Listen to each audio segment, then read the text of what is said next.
Hello and welcome to the Deciphering Data session. My name is Dave Glover. I'm a cloud advocate based in Sydney, Australia with a focus on the Internet of Things. Now in this session we'll have a brief introduction to IoT, followed by a discussion around IoT data architecture and a look at common data patterns for processing IoT data. Now keep in mind that there will be an extended version of the session which will delve into how solutions can actually be implemented. Now, innovation and commoditization have driven tremendous growth of IoT solutions across numerous industries. We now have nearly limitless cloud compute and storage resources. We can connect and control vast numbers of devices. There have been amazing breakthroughs with AI running in the cloud or being offloaded onto intelligent edge devices. And digital twins are helping map the complexity of the physical world using virtual models, really enabling us to address more complex problems. This digital transformation offers us new opportunities to understand how our products and services are being used to change our businesses, our cities, our environment, our governments, and ourselves. Now, the context for this talk is actually going to be smart factories. And more specifically, we're going to look at monitoring of HVAC systems, machining tools, production line quality, and raw materials monitoring. But the reality is that this session is going to cover a wide range of IoT solutions. At a high level, the architecture of an IoT solution is made up of three components. Things generate data. For example, devices monitoring the temperature in a factory or a device monitoring a manufacturing process. Insights are built on data generated from these things, and actions are based on insights. For example, turn off the heating and lighting as there's nobody in the building, or notify the maintenance center as a device needs attention. We're going to start with the things and step through several scenarios, really starting with the simplest. The first is for a device that's monitoring an HVAC system. The device has enough processing and memory resources to establish a secure connection and authenticate against a cloud gateway using internet protocols. The device generates messages which broadly fit into two categories. We have telemetry messages containing sensor data and alert messages about events. For example, an emergency button has been pressed.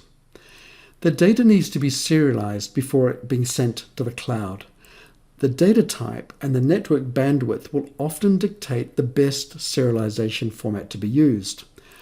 For small, simple data types such as temperature and humidity readings from an HVAC, then using text-based JSON format is a great choice, as a lot of back-end data systems natively support JSON.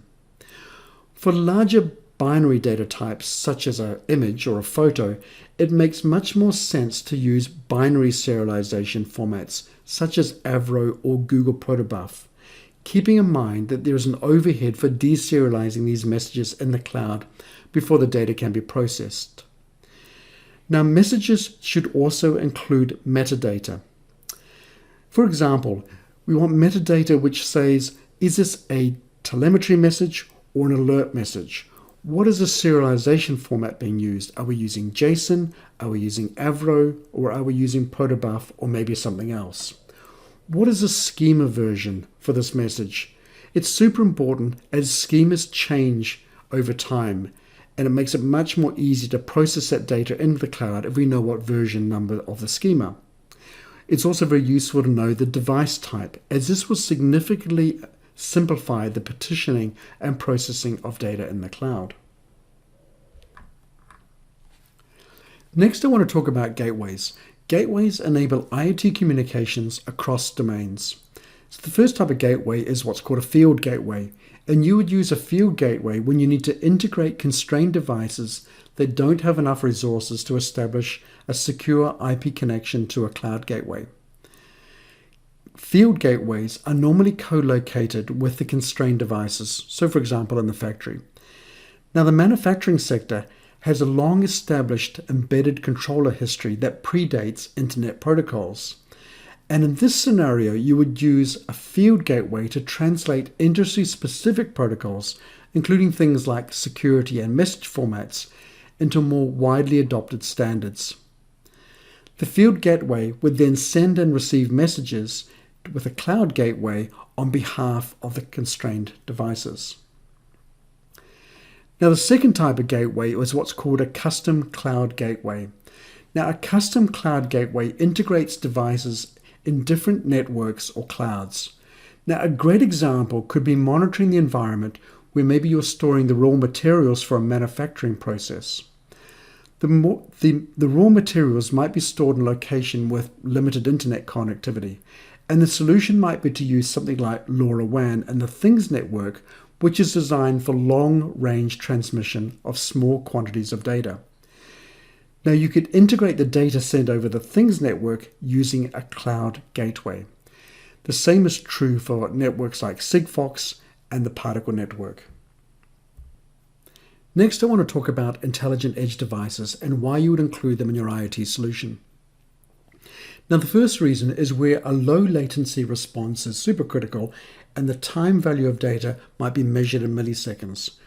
For example, you might be using a sensor to monitor the health of a machining tool like a lathe. Now, the lathe spins at thousands of revolutions per minute, and if a problem is detected, then sending a message to the cloud to decide to shut down the lathe will likely be too slow and the lathe could be damaged, which could be very costly.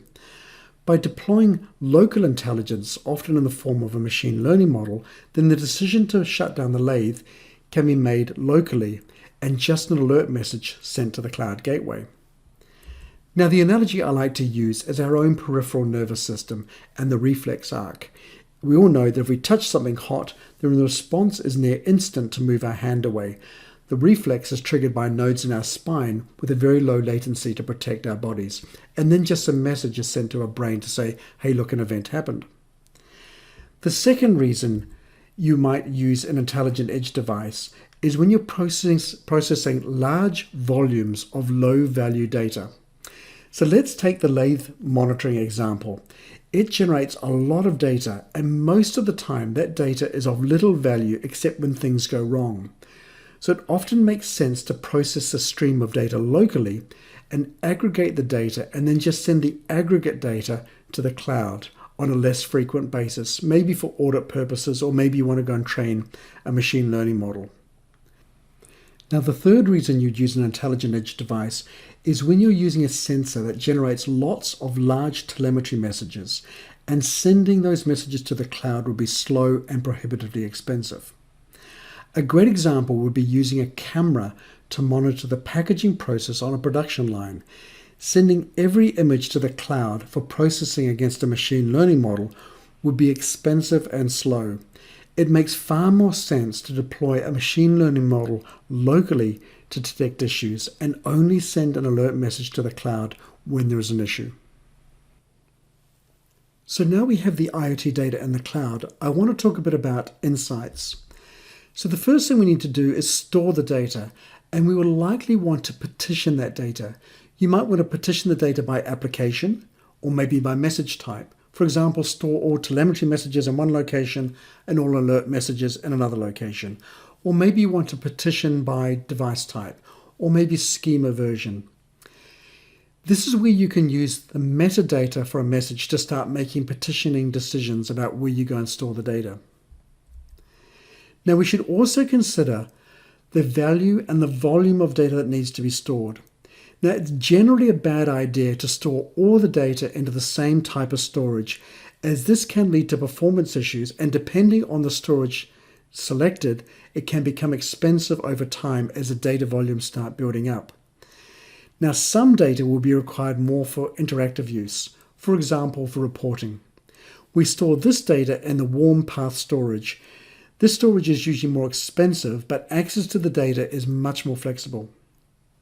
Now, a lot of IoT data is required for logging or maybe audit purposes or batch analytics or training machine learning models, and that access is less time sensitive. And you usually want to store this type of data in the cold path storage. Access to the data is less flexible, but it's much cheaper. Now, it's also likely you'll need to transform the data as it flows into the system.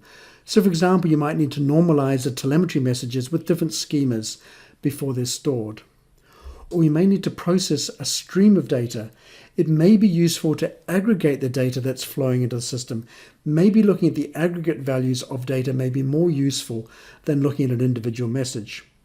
Or you may need to evaluate the message against a set of rules. For example, the building temperature is greater than 40 degrees Celsius. There is some sort of action that needs to be carried out. And of course, invariably, you want to be able to look at the data as it's flowing through the system, so access to reporting tools and UI for doing things like that. Now we have gathered the insights, I want to talk a bit about actions. We want to be able to integrate the derived value of the insights into our business processes to be able to make better business decisions or automate interaction with devices. And we might also consider using the IoT data to go and do things like build machine learning models that can be deployed into the cloud or maybe out to devices that support local intelligence. So in summary, this is the architecture of a typical IoT application and how IoT data flows through the system. As I mentioned at the beginning, I'm going to be doing an extended version of this session. I'm going to be talking about data enrichment, both on the device and in the cloud. I'm going to be talking much more detail about data partitioning and stream processing. We're going to talk about stateless data partitioning and data transformation using Azure Functions. I'm going to talk about more stateful approaches using Stream Analytics and Databricks. We're also going to look at data options for optimization for performance or cost. And finally, we'll look at data visualization and data exploration. So that's the end of the session. So hopefully you found that interesting, and please do join me for the extended version of this session. These are the resources. The main one I want to point out is the link to the extended session, which is aka.ms/IoT20/watch. But you'll see this access to the slides, resources, GitHub code, and resources to the entire event. Now, I've also built up a set of curated Microsoft Learn modules that relate to processing IoT data. So check out that link, aka.ms/IoT20/learn. And I finally want to talk about the certification, the IoT certification. So do check out the AZ220 IoT Developer Certification. This certification will cover a whole range of topics that you need to understand to go and build successful IoT solutions. So do check out that. If you head to aka.ms/IoT20/certification, and that will take you off to the IoT Developer Certification. So that is the end of the session. So thank you very much for joining me, and good luck, and I hope to see you in the extended session.